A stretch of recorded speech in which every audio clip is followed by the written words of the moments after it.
Napoleon Hill संक्षिप्त जीवनी। कुदरत के बेकार पड़े रहने से नफरत है, चाहे वह किसी भी रूप में हो। नेपोलियन हिल का जन्म 26 अक्टूबर 1883 को वाइट काउंटी, वर्जीनिया नामक की पहाड़ियों में संयुक्त राष्ट्र अमेरिका में एक कमरे के घर में हुआ। जंगली बंदूकधारी और उदंड बच्चे के रूप में बड़े हुए हिल ने अपना करियर स्थानीय कस्बाई समाचार पत्रों में माउंटेन रिपोर्टर के रूप में आरंभ किया। उन्होंने बाधाओं को पार करने वाले वास्तविक लोगों के बारे में वास्तविक तथ्य जानने की अपनी जिज्ञासा को कभी खत्म नहीं होने दिया।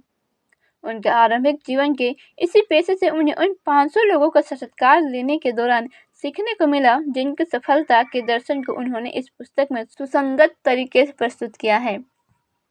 नेपोलियन हिल सफलता के गुरुओं के भी गुरु थे। वे प्रेरक लेखक की सारी किताबों में प्रमुख थिंक एंड ग्रो रिच के लेखक हैं। इस पुस्तक में नेपोलियन हिल ने अमेरिकी व्यावसायिक इतिहास के महत्तम नामों की सोच से सीधे ही ज्ञान हासिल करके प्रस्तुत किया है, जिसके लिए हिल ने अपने समय के व्यावसायिक दिग्गजों के 500 से अधिक साक्षात्कार किए हैं।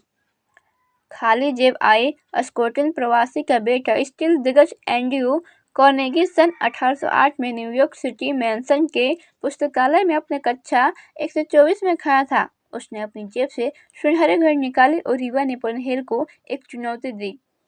25 वर्षीय रिपोर्टर नेपोलियन को टेनेसी के पूर्व गवर्नर रॉबर्ट एल लेटर के अपनी पत्रिका के लिए प्रमुख व्यावसायिक दिग्गजों की सफलता की कहानियां लिखने का काम सौंपा था।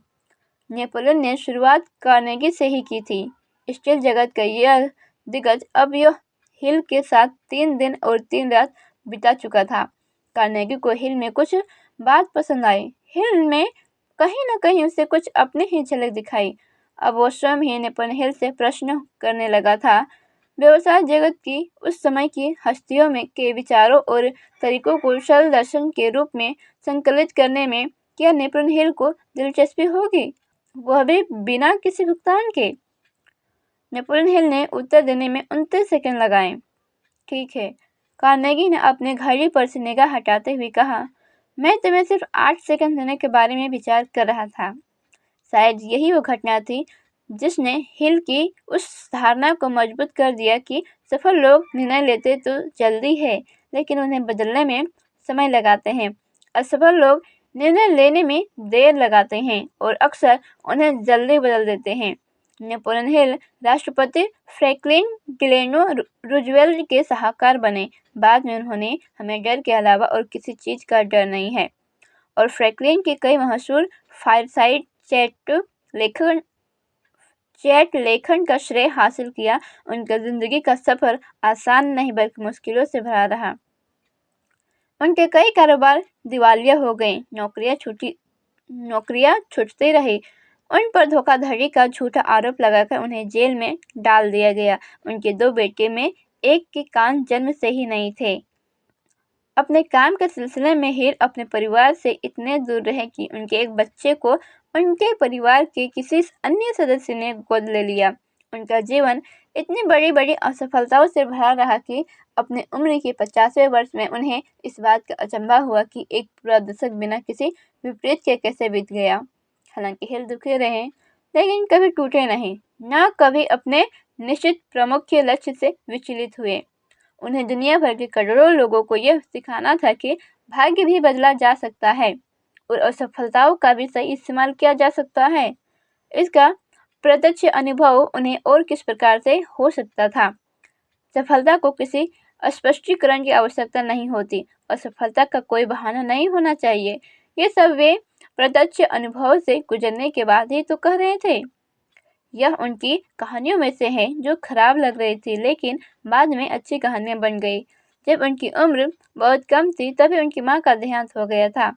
हालांकि उनके बाद उनके पिता ने जिस शिक्षित और साहसी महिला से शादी की, वह निर्धन जीवन से संतुष्ट नहीं थी।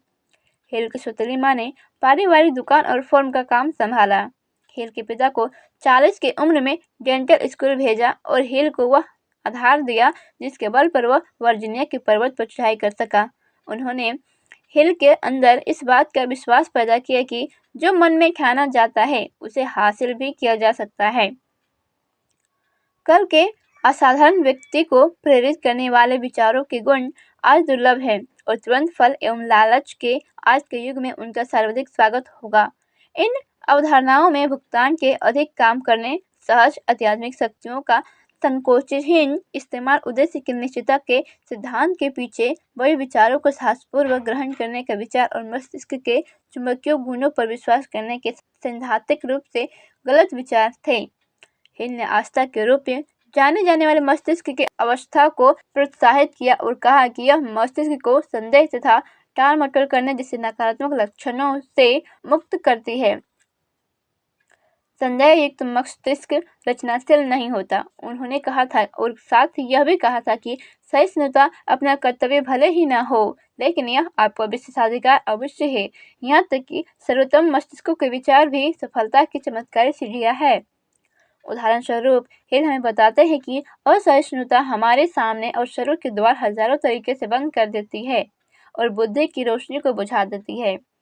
हिल हमसे असीमित बुद्धि की शक्ति का स्वतंत्र रूप से इस्तेमाल करने का अनुरोध करते हैं और साहसिक टिप्पणी करते हैं कि महात्मा नेता सर्वाधिक यौन प्रेरित होते हैं। हालांकि वे यह भी मानते हैं कि निश्चल प्रेम भी शक्ति का वास्तविक स्रोत होता है। वे इसे कई बार मधुर दिलों के प्यार के पुराने तरीकों को ताजगी भले रूप से निरूपित करते हैं। नेपोलियन हिल ने कुछ सालों तक अपनी ऊर्जा कई पत्रिकाओं, कई भाषाओं में 7 पुस्तकें लिखने, एक फाउंडेशन, एक फिल्म और कई देशों में अनगिनत व्याख्यान देने, फ्रेंचाइजी और टेपों में लगाई। डेल कार्नेगी, नॉर्मन विसेंट पीले और ओरेस रॉबर्ट्स जैसे लोग उनके भक्त बन गए और कई बार वे मंच पर हिल के साथ उपस्थित भी रहे थे।